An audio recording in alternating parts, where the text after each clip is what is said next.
My name is Scarlett. For 7 years, I was the head of product development at Oralux, a company known for its high-end, meticulously crafted fashion and lifestyle items. We weren't fast fashion. We were luxury, built on quality and exclusivity. And my baby, my life's work, was the Elysium collection. I'd poured my soul into it, researching ancient techniques, sourcing unique materials, and most importantly, building an exclusive partnership with Argentum Studios.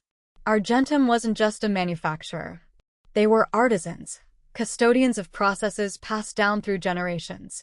Their lead craftsman, Thomas, was a genius. Nobody else in the world could replicate the specific finish, the intricate detail, the sheer soul they wove into every piece of the Elysium line. That partnership wasn't a transaction. It was a relationship built on mutual respect and a shared dedication to unparalleled quality. The Elysium line saved Oralux. When I joined, the company was drifting, relying on old money reputation but lacking innovation. Elysium changed that. It captured the market's imagination, brought a new clientele, and as I had just finished presenting to the entire executive team and a few board members, it had accounted for a staggering 60% of our $80 million revenue last quarter. I stood there, the numbers glowing on the screen behind me, feeling a quiet sense of accomplishment. 7 years of relentless work, proving that quality and patience could yield spectacular results. The room was silent, receptive. Some faces held admiration, others maybe a touch of envy. Then Caleb, our new CEO, stood up. He'd been with us less than 6 months, brought in from a fast-scaling tech startup. He adjusted the cuffs of his expensive suit, a move I'd come to recognize as a prelude to something calculated. His smile didn't reach his eyes. It was a performance. "Excellent numbers, Scarlett," he said, his voice smooth but with an edge. "Truly, truly impressive. The Elysium line has been foundational." My chest tightened. Foundational wasn't a word you used when you were planning to build upon something. It was a word you used when you were about to declare something complete. However, Caleb continued, his gaze sweeping the room. As we pivot into a new phase of aggressive, agile scaling, we need to optimize all our processes. Identify and eliminate bottlenecks. Streamline for maximum velocity. He turned back to me, that performative smile firmly in place. "Scarlett, you are undeniably brilliant. Your strategic discipline built the original product line, and your dedication to quality is commendable. But the Elysium process, with its reliance on, shall we say, artisanal methods, it's simply not scalable enough for where we need to go. It's a legacy approach. A bottleneck." My breath hitched. Bottleneck. The word hung in the air, thick and insulting. After bringing in 80 million, I was a bottleneck. As of today, Caleb announced, his voice gaining volume, Scarlett will be stepping down as head of product development. Her contributions to Oralux have been significant, and we are grateful for her service. But we need leadership that is fully aligned with our new, rapid growth mandate. Someone who understands modern efficiency. He gestured towards a young man sitting near the back, Marcus, Caleb's recent hire, who barely looked old enough to graduate college. Marcus will be stepping into the head of product role, overseeing the expansion and optimization of all our product lines. A wave of shock, followed by an uncomfortable silence, fell over the room. Some people shifted uncomfortably. Sarah, a talented designer I'd mentored for years, met my eyes briefly, her face a mask of disbelief before she quickly looked away. Jessica, a colleague who'd always seemed to resent my success, gave a small, almost imperceptible nod of approval. Caleb smiled again, broader this time, clearly pleased with his decisive move. "We need to be leaner, faster. Less artisanal fluff, more scalable production," he added, cementing his dismissiveness of everything I had built. "Thank you, Scarlett. Your team will handle the transition." There was no point in arguing. No point in showing emotion. It was a performance for the room, a demonstration of Caleb's power and his vision. I looked at him, this man who saw craftsmanship as fluff and process as a problem. I felt a cold, hard knot form in my stomach, but outwardly, I remained still. "I understand," I said simply, my voice steady. I didn't add anything else. No thank you, no protest. Just quiet acceptance. I stepped back from the podium, away from the screen still displaying the glowing numbers of my success. Caleb immediately stepped forward, launching into his vision for Phase 2 hyper-optimization. I walked out of the conference room as if I were heading to grab a coffee. I nodded politely to the assistant outside. My mind was already racing, not with anger, but with strategic clarity. They thought they were removing an obstacle. They had no idea I had just removed their entire road. My office felt strangely foreign as I began to pack. 7 years distilled into a few boxes. The framed photo of my team celebrating the Elysium launch. The beautiful leather-bound notebook Thomas from Argentum had given me, filled with sketches and ideas. The small carved wooden bird from an artisan fair I'd found years ago, a reminder of the value of human skill. As I placed them gently in a box, my mind replayed the last few months. Caleb arrived like a whirlwind, talking constant jargon about disruption and scaling. From the start, he saw me as a symbol of the old way of doing business. He didn't understand that Auralux's value wasn't in mass production, but in its exclusivity, its quality. The Elysium line wasn't just a product. It was the physical manifestation of our brand identity. I noticed the changes subtly at first. Meetings I wasn't invited to, especially those discussing manufacturing capacity or future product lines. Conversations would go quiet when I approached. Strategies I had built and refined over years were reversed based on Marcus's untested theories clearly imported directly from Caleb's tech background. Then, about 2 months ago, the unease solidified into certainty. I was working late, and Caleb was on a speakerphone call with someone from Argentum Studios, ostensibly discussing upcoming orders. But I heard Caleb say, "Yes, we're looking at optimizing our supplier relationships, potentially phasing out our more, manual partners. It'll make things smoother in the long run, less reliance on single points of failure. We'll look at transitioning Elysium production eventually, phasing out Argentum." The thought was staggering. It would gut the Elysium line. It would betray the core of Auralux's brand. It was also incredibly reckless. There was no other manufacturer who could do what Argentum did. Replacing them wasn't a matter of finding a new factory. It was a matter of finding decades of inherited skill and proprietary techniques.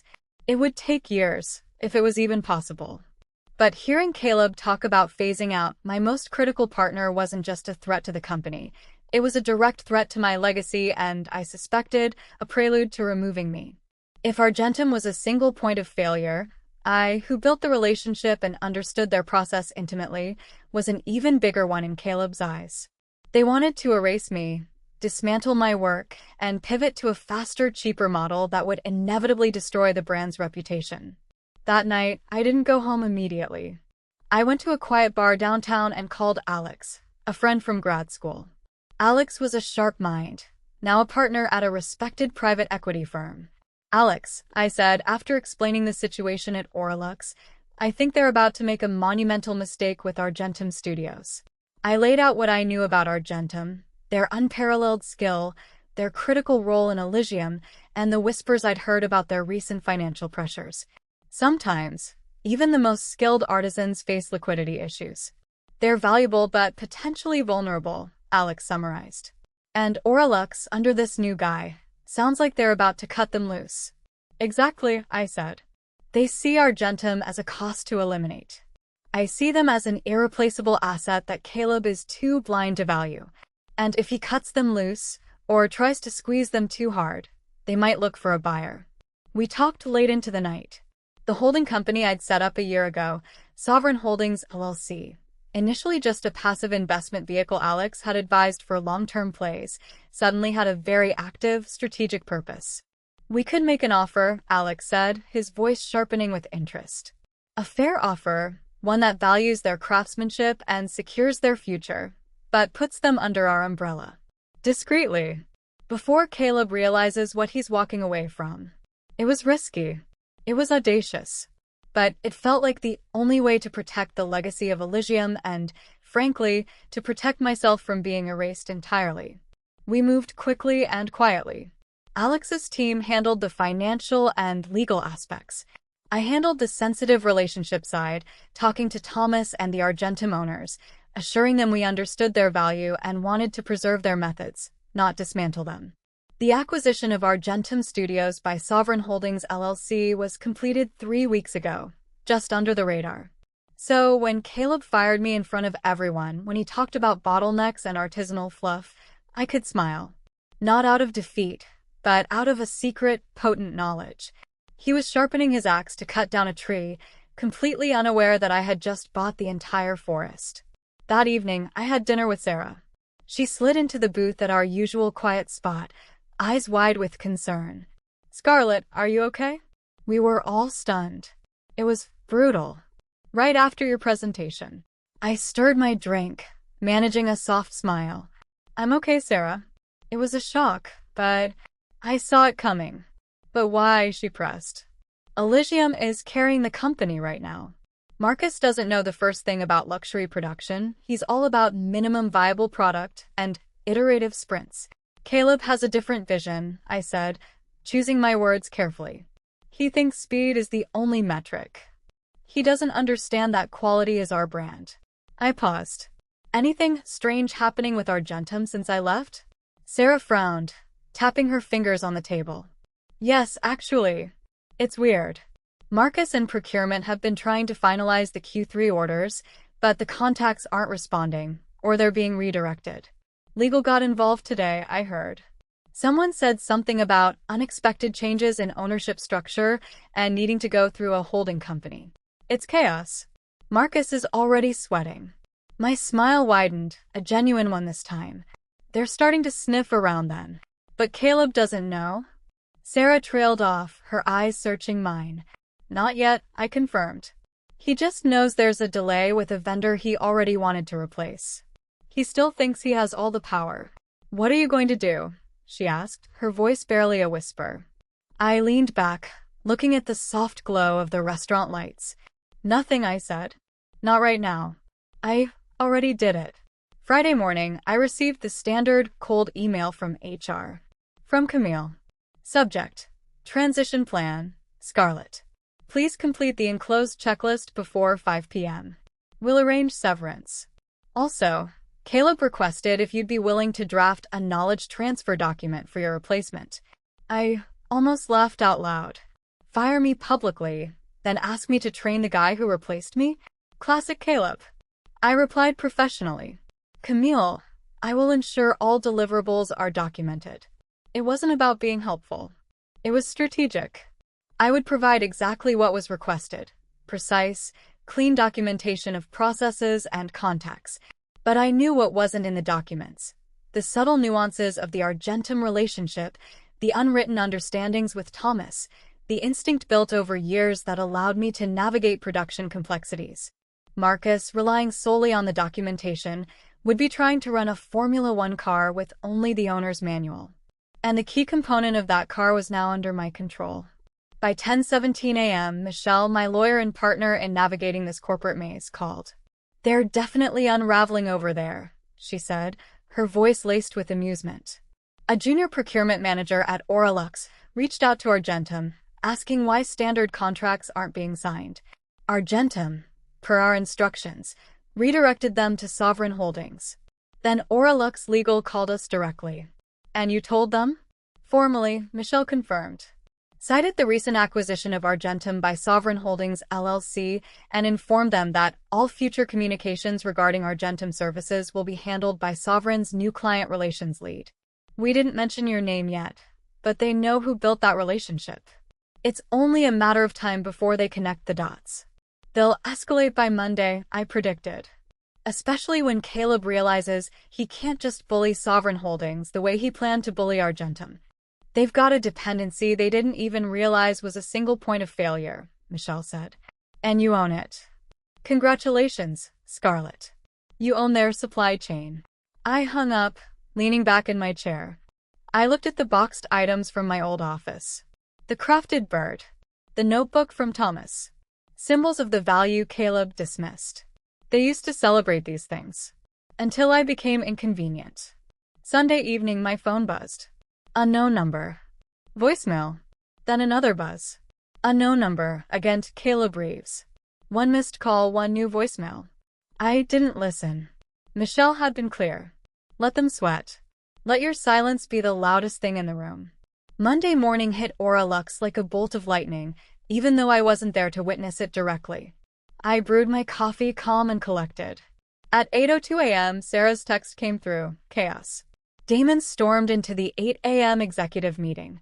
Nobody knows exactly what's happening, but it's about Argentum. He looks like he hasn't slept in days. Marcus is hiding in his office. By 10:30 a.m., the industry grapevine was buzzing. A press release, subtle but significant, had gone out. Sovereign Holdings, LLC announces acquisition of Argentum Studios. It spoke of preserving Argentum's legacy and expanding their reach. It didn't mention my name, but anyone who knew the industry, who knew Argentum's critical role in Aura Lux's success, and who knew I had just been fired, they knew. At 11:12 a.m., I got the email. Subject: urgent. From Caleb Reeves. Scarlett, we need to talk immediately. Call me ASAP. I forwarded it to Michelle with no comment. 10 minutes later, Michelle called, a laugh in her voice. He's officially in full meltdown mode. Someone connected the dots. He finally realized the vendor issue isn't a hiccup. He didn't just fire you. He handed you control of his most valuable asset. He thought he ruled the kingdom, and you just bought the only bridge in. And I hadn't even shown them the full implications yet. Argentum didn't just make the Elysium pieces. Their process involved proprietary finishing techniques and knowledge critical to the high-end appeal. Without Argentum, Aura Lux couldn't replicate the Elysium quality, even if they found another factory. Caleb's entire strategy for scaling the Elysium line without Argentum was dead on arrival. Tuesday morning, the tremors at Aura Lux turned into full-blown seismic activity. I didn't need internal texts to see it, though Sarah kept them coming. LinkedIn profiles updated to open to work. Vague posts from people in product development or manufacturing about exciting new opportunities. The industry was watching. Sarah's text at 8:44 a.m. Emergency all-hands meeting called by the board chair, Richard Alvarez. 9 a.m. Mandatory. Caleb looks green. Like someone just showed him his own grave. This wasn't just about Caleb anymore. This was about the board realizing they had hired a man who dismantled their most valuable asset while firing the woman who built it. That morning, Michelle and I finalized our formal licensing proposal for Aura Lux. It wasn't about vengeance. It was about valuing Argentum correctly and establishing Sovereign Holdings' position. Argentum's prior agreement with Aura Lux, negotiated by me, was based on volume discounts appropriate for our old relationship. That was off the table. The new proposal was a pay-as-you-go structure.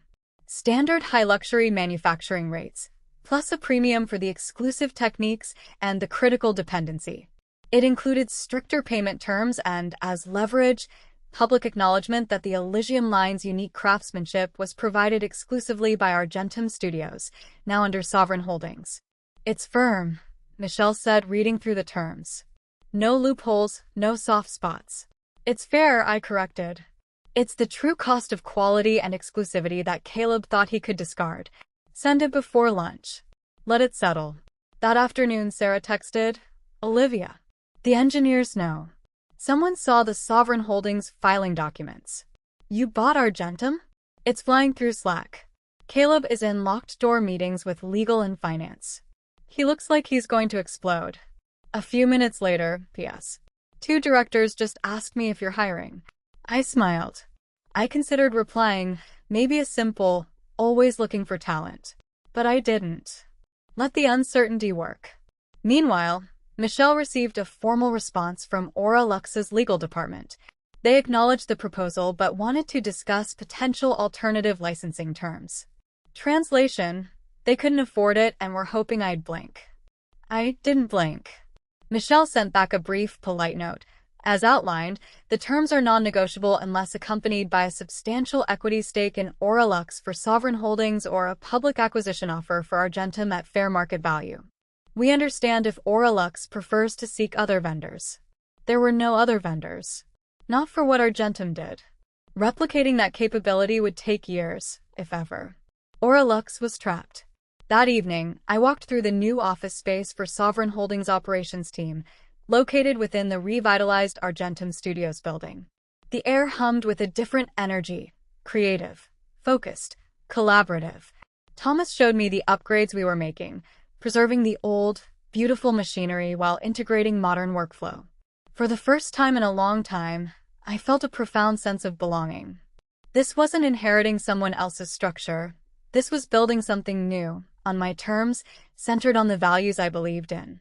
My phone buzzed. Unknown number. Voicemail. It was Caleb. His voice was strained, dripping with false concern. Scarlett, listen, I think we need to talk. Start over. I don't know what your endgame is here, but you're putting a lot of people at risk. People who supported you. Think about that. You were better than this. I deleted the voicemail without listening to the end. Michelle was right. His concern wasn't for the staff. It was for his own skin. He was worried about the board. Sarah confirmed it the next morning. Caleb tried to spin it to the board, she texted. Said the Argentum thing was unexpected market volatility and aggressive competitor tactics. Robert Alvarez specifically shut him down. Asked for a full independent audit of all supplier dependencies and the decisions leading up to this crisis. Caleb deflected. It was bad. I think he knows he's done. At noon, an email landed in my inbox. Subject: Immediate assistance requested, Techline Board Chair, Richard Alvarez. Dr. Monroe, on behalf of the Board of Directors at Oralux, I would like to request a confidential meeting at your earliest availability. We are reviewing current leadership's handling of strategic partnerships and understand you may have insights relevant to the board's assessment. Dr. Monroe. They used my doctorate title, something rarely used internally at Oralux. A sign of respect, or perhaps a plea for gravitas. Mr. Alvarez, I replied promptly. I would be happy to make time later this week. Thursday or Friday morning would work well. Please let me know what suits your schedule. Respectfully, Scarlett Monroe, Managing Partner, Sovereign Holdings, LLC. Sending that email felt powerful. It wasn't just accepting a meeting. It was asserting my new identity and leverage. Thursday morning arrived, crisp and cool. I chose my outfit carefully. A tailored navy suit that spoke of competence and strength, subtle silver jewelry. It wasn't about looking intimidating. It was about looking like I belonged exactly where I was going on my own terms. At 9 a.m., I stepped into a private conference room in a downtown high-rise. Richard Alvarez, the board chair, a man whose name commanded respect, stood to greet me. Dr. Monroe, he said, shaking my hand firmly. Thank you for coming. We appreciate you making the time. Of course, Mr. Alvarez, I replied calmly. 6 board members sat around a long table. Their expressions ranged from cautious to visibly uncomfortable. They didn't know what to expect. Anger? Bitterness? Gloating? Instead, I brought clarity. I understand you've asked for some insight into the Argentum Studio situation, I began, placing a slim leather portfolio on the table. Richard Alvarez nodded, his face grim. It has escalated beyond our initial understanding. I suspected it might, I said, opening the portfolio. In here, you'll find a timeline of events. Emails, correspondence, relevant financial filings. All confirming that Argentum Studios was fully acquired by Sovereign Holdings, LLC as of 3 weeks ago. We are now the exclusive provider of the unique craftsmanship and processes critical to the Elysium line, which, as my last presentation showed, accounts for 60% of Oralux's revenue. Silence fell. Heavy, absolute silence. You will also find, I continued, my voice even, documentation showing that at the time of acquisition, I was no longer employed by Oralux. Legally, there is no conflict of interest. Only a failure to recognize critical operational risk on the part of your current leadership. A board member in a gray suit leaned forward. Why didn't Caleb flag this acquisition risk? Perhaps, I said, meeting his gaze directly, because he didn't see it coming. His focus, as he stated during my termination, was on eliminating bottlenecks and artisanal fluff, not on understanding the irreplaceable value those elements held. That landed hard. I watched them shift, uncomfortable. He told us the vendor disruption was due to internal issues at Argentum, Richard said, his voice tight. That they were overextended. I shook my head gently. Argentum Studios is more stable and financially secure now than it has been in years, thanks to the investment and strategic planning under Sovereign Holdings. What was unstable was Mr. Reeves' assumption that he could discard institutional knowledge and critical relationships without consequence. I paused, letting the weight of the words sink in. Sometimes the bottleneck isn't the one who's slow. It's the one who doesn't understand what they're holding back. Later that day, back at the Argentum Studios building, which now felt like home, I met with Michelle and Thomas. We were reviewing the final terms of the updated licensing agreement Auralux was now being strongly urged to sign. It's comprehensive, Michelle said, smiling faintly. Standard enterprise rates for exclusivity, plus a premium for the specific processes and recognition of sovereign holdings as the sole provider for Elysium. We even included a 6-month transition period at their old pricing to ease the blow, though they won't see it that way. It's fair, I reiterated. We aren't here to punish Auralux, or the people still working there who believed in Elysium. We're here to value Argentum correctly and protect its future, and to set a precedent. Thomas, the lead craftsman, nodded beside me. My team is excited, Scarlett. We feel seen, valued again. Not just a cost center. Eli, our new CTO, a brilliant operations mind I'd recruited from my network, pulled up a live dashboard. Since the press release, and especially in the last 48 hours, he said, we've had 10 enterprise-level companies reach out. Some are direct competitors of Auralux, asking about exclusive craftsmanship partnerships. I looked at the list. 2 names jumped out, brands I had dreamed of working with at Auralux, only to be told they were out of our league. Now, they were knocking on my door. By Friday, the Auralux board had called an emergency executive session. Sarah's texts were a running commentary. Rumor is Caleb won't survive the weekend. His calendar access is gone. Legal's involved. Also, funny thing, someone in IT noticed that the final documentation repository before you left was timestamped. It shows you were working in good faith up until the moment you were terminated. The audit trails are damning. Unraveling. The word felt stark. Not triumphant, but complete. This wasn't about personal revenge against Caleb anymore. It was about recognition. Recognition for the years of work, the value of craftsmanship, the foresight I was dismissed for. It was about showing everyone what happened when you pushed aside the woman who had built the very foundation you stood on. That evening, just as I was about to close my laptop, an email arrived. Subject: formal response to licensing proposal. From Richard Alvarez. Dr. Monroe, the board has reviewed the proposal from Sovereign Holdings, LLC. We are prepared to accept the terms as outlined, including the updated pricing model, acknowledgement of new ownership, and the 6-month transition clause. We also wish to extend a formal apology for the manner in which your departure was handled. We understand this does not change the past, but we hope it opens the door to a more respectful and professional relationship moving forward. Thank you for your time and for reminding us what true leadership looks like. I read it twice, then a third time. An apology from the board chair, acknowledging my leadership. It was more than I had expected. I forwarded it to Michelle. Her reply was instant. Well, that's about as close to a corporate confession as you'll ever see. I leaned back, watching the city lights twinkle outside my new office window. Below, the city pulsed with energy, people climbing, chasing, striving. I wasn't climbing anymore. I had built my own peak. Monday morning was quiet at Sovereign Holdings HQ, the calm before the official storm broke elsewhere. I arrived before 8 a.m., coffee in hand. The moment I opened my inbox, it hit. News alerts, press inquiries, headlines everywhere.